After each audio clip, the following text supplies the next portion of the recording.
speakers, the Dean of Students, Jennifer Jones-Hall. The floor is yours. Thank you.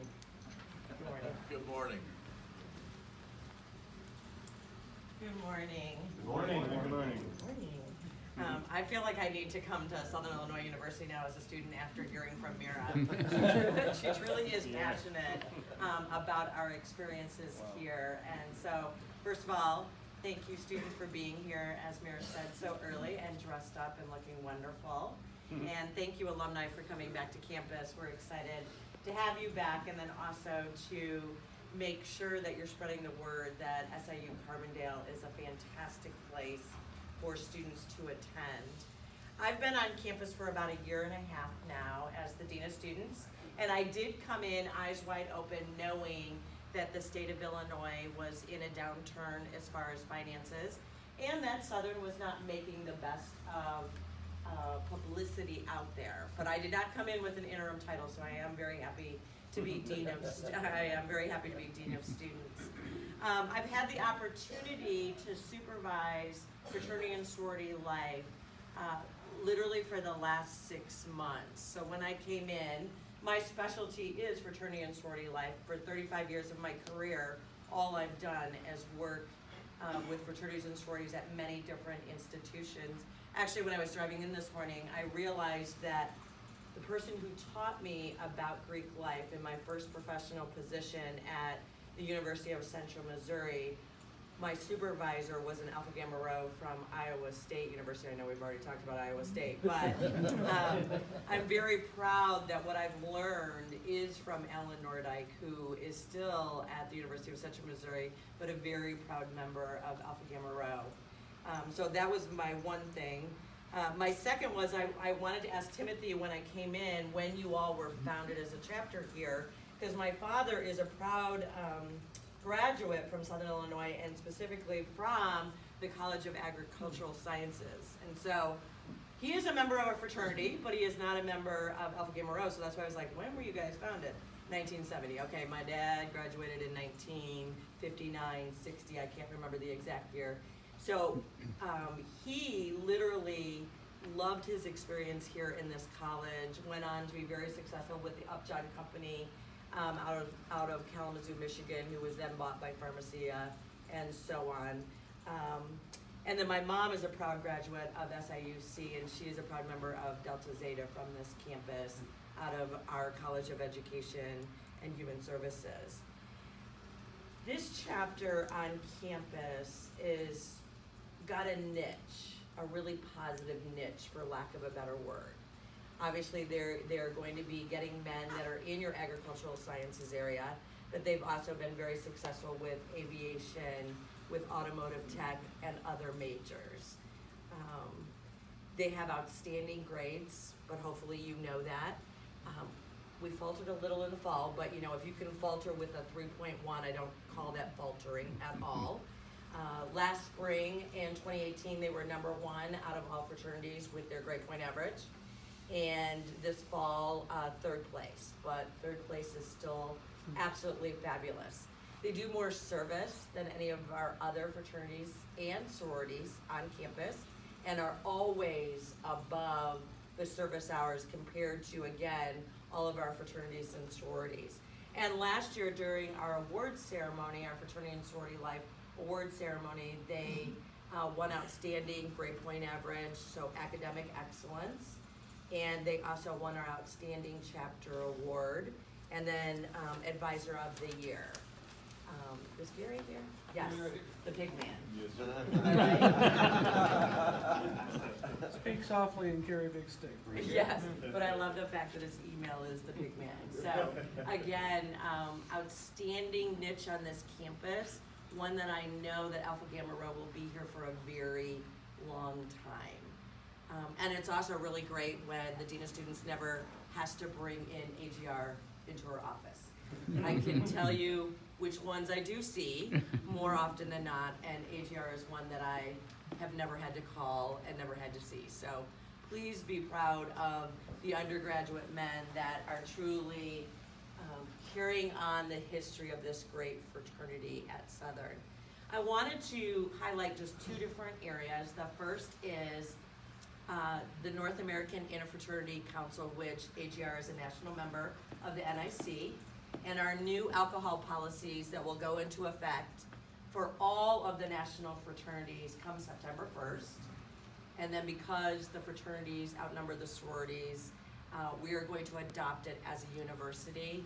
And it's not gonna affect our women much because they can't drink in their houses, things like that. But the major change that's gonna come September 1st is they are really going to get rid of all hard alcohol within a fraternity function. So if AGR has a party on a Friday night and it's a social event with another sorority or a social event with another fraternity, they can have beer. That's what they can have, okay? We're getting rid of vodka, we're getting rid of gin, we're getting rid of whatever you drink these days, the Four Loko, I've heard, okay? We're getting rid of that. And the reason we're getting rid of that is on the national level, all of the national fraternities, 72 of them nationwide, came together and looked at what is killing men across the United States. And specifically, I will say men, because we have not had a woman killed from a hazing or alcohol incident nationally within fraternity and sorority life. Just within this last year, we've already had 10 students killed on college campuses, not here, but on college campuses because of hard liquor. So that's the number one change that will take place September 1st. So as I always tell the students, beer bloats you, makes you have fun, but it does not kill you. All of those incidences, the students have been killed by hard liquor and or hazing, consuming too much of hard liquor during their pledgeship or their new member education. The second change I wanted to talk about specifically deals right here at Southern Illinois University. Before I came in and before I had the opportunity to supervise fraternity and sorority life, we have gone through some changes within the leadership. At a point, fraternity and sorority life was under the Dean of Students office, then it left and went under the Office of Student Engagement. We've had a number of staff go in and out of SIU. And now I luckily have hired Rachel Dunning as our fraternity and sorority life coordinator. She went to school here, so she gets it, she understands it, she loves it. She wants to stay here. Her family's in this region. She is coming to invest her time, energy, and desire to be here to work with our men and women on campus. And so it was the perfect time for her to start reporting to the Dean of Students. Before her, there was a plan set up at the university by past administrators that every semester we would bring a new fraternity on campus. With our decline in enrollment, it was not the best time and energy spent. So Rachel and I, in the fall, called the 7 fraternities that were about to arrive on our campus each semester and said, we need to call a timeout. We need to invest our time and energy to the men and women on our campus right now and make sure that they are successful and healthy and not bring on competing forces to make sure that other fraternities leave. So right now we currently have, this is where I gotta check myself. We currently have 15 fraternities on campus, which include our NIC, North American Interfraternity Conference fraternities. I would imagine by the fall of 2019, so at the end of this semester, we're gonna really come back with only 13.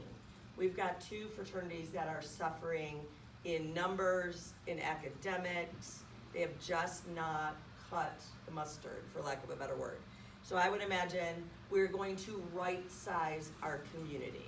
We're gonna right-size our community to make sure that those fraternities that are here that want to be successful will be successful.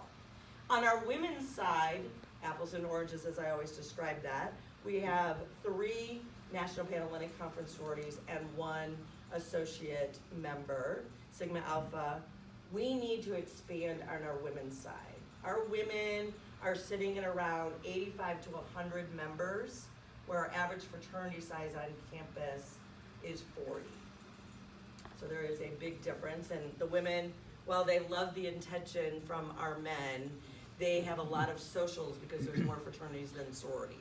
So I would imagine we will start looking in the fall of 2019 to increase our sorority size, meaning maybe bringing on another sorority to be competitive with the women on campus. One of the things that I also want to commend our men and the fact that it's just a great experience is that you truly are a chapter that is sustainable. You have a positive brotherhood. You are military friendly, which we all appreciate. And really, you're one of the only fraternities that's military friendly on campus. Not that they don't like military people, but you are willing to take a chance on students who are coming back to campus at maybe at a different age point. 21, 22, 23, 26. Zane, I don't know how old you are, but but we're excited that you are a member. It's a bingo game. And the other thing I really appreciate about Alpha Gamma Rho is, again, I don't get to see you for the negative reasons in my office.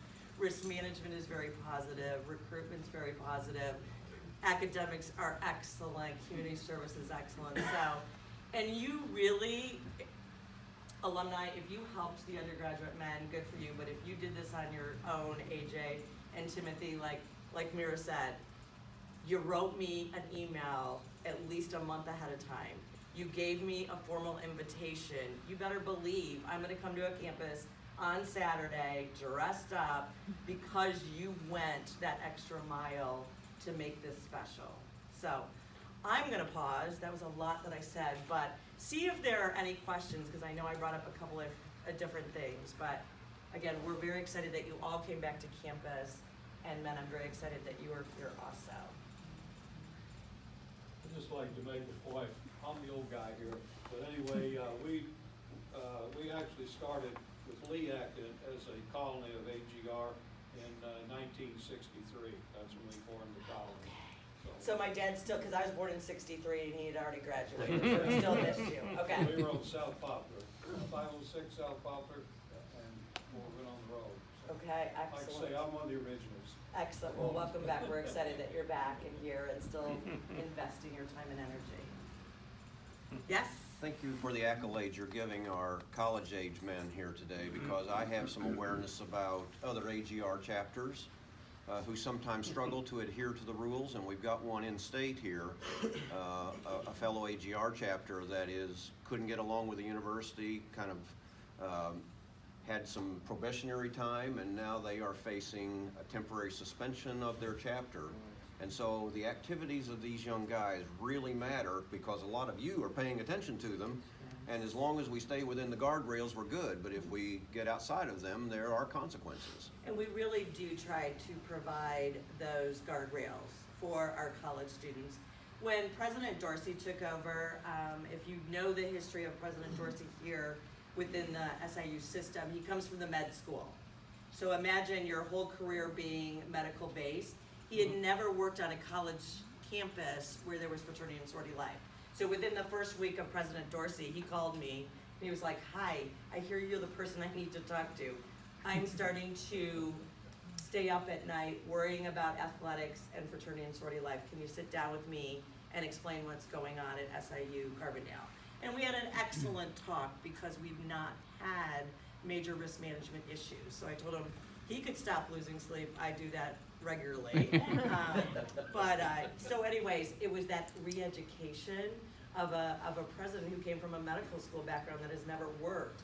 And he started to look nationwide, seeing some of the crises out there. So, but thank you, men. Listen to that. That's great. Guardrails, stay in them. Can you talk a little bit about any plans or thoughts about organized or planned, I guess, university housing or some sort of planned housing for the fraternities and sororities? So specifically about housing, if there is a planned space thought, when Carlo was chancellor, that was one of his investments besides the reorganization, was to look specifically at sorority housing. I'll be the first to tell you, because our sororities, not all of them have housing. And so he was really looking for that support with then the intent that it would be a Greek village. Now with a new chancellor, there hasn't been any thought pattern behind that.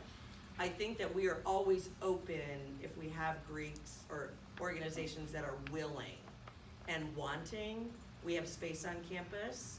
We know that it's a more vibrant campus if fraternities and sororities live on campus and are visible. We are open to it. I think we will have a little bit of pushback from some of our fraternities, not from our sororities. But you know, again, they love their house. Whether it's beautiful or not, they love their house. And so I would think probably as enrollment increases, as we right-size ourselves as a fraternity and sorority community, and as we get permanent placement in the president and chancellor, we will move forward with some plans. That was very vague. I understand. Yeah. The university's policy on that has really fluctuated over the last 50 years. For the positive or the negative? Yes. Yes. Actually, it does the big cycle like everything else. It does do the big cycle like everything else, very much so. Yeah. Okay, so I have a question about the NIC alcohol policy, specifically to how SIU is going to adopt it. You mentioned that beer at socials and sponsored functions would be the only liquor or the only type of alcohol allowed. My understanding with the policy is it's anything under 15%. It's actually 17%. 17%. 17, So 15. are we adopting the policy as a whole, or are we being more stringent and only allowing beers, or are you allowing things under 17%? Yeah, so great question. So this is actually your, as a national organization, fraternities policy because you are a member of NIC. One of the things is if you go to a bar, like say Alpha Gamma Rho goes to Trax or goes to Hangar, those are the only 2 bars I know in town, say you rent those out, as long as you have a licensed bartender, you can have mixed drinks. So you can have a gin and tonic, you can have a whatever students drink these days. Somebody policing the dram shop side of things. Yes, but if you are in your facility, and actually hopefully I did write it down, the 17 or the 15% alcohol by volume, you can have beer, you can have wine, you can have champagne, you can have malt beverages, cider, hard seltzer, pre-mixed items, liqueurs, and sake. So that's what we are really looking at. I know, sake. I like the liqueurs. If you go to liqueurs, please let me know. So we are really looking at adopting the NIC policy in the fall, September 1st, 2019. In your facility, those are the things you can have. If you go to a licensed bar with a licensed bartender, as long as you're purchasing alcohol, that's what will be acceptable. Okay. Does that help? Yeah, that definitely helped. I was just curious because You were like, I'm not a beer drinker. What am I supposed to drink? Yeah. I know our NFC constitutions say various different things and are more strict than NIC in some. We're really not going to be more strict. We are really truly going to go with the NIC policy come September 1st. Why reinvent the wheel? That would be fine. Yeah. Well, thank you again for the invitation. Yes. I know you give accolades to them from the university level, but I don't think we've done it from the college level. And I think Dean Midler also echoed this. We appreciate everything that you as members of AGR do for the college. We could not do events without you. You're pretty awesome cooks. And I'm really glad to see many of you involved with the RSO with the Smoking Dogs, because you did a fabulous job smoking that meat for New Student Barbecue. And we appreciate every time you step up to help us, because we could not be successful without you. And we appreciate you at the college as well. So thank you. That's very true.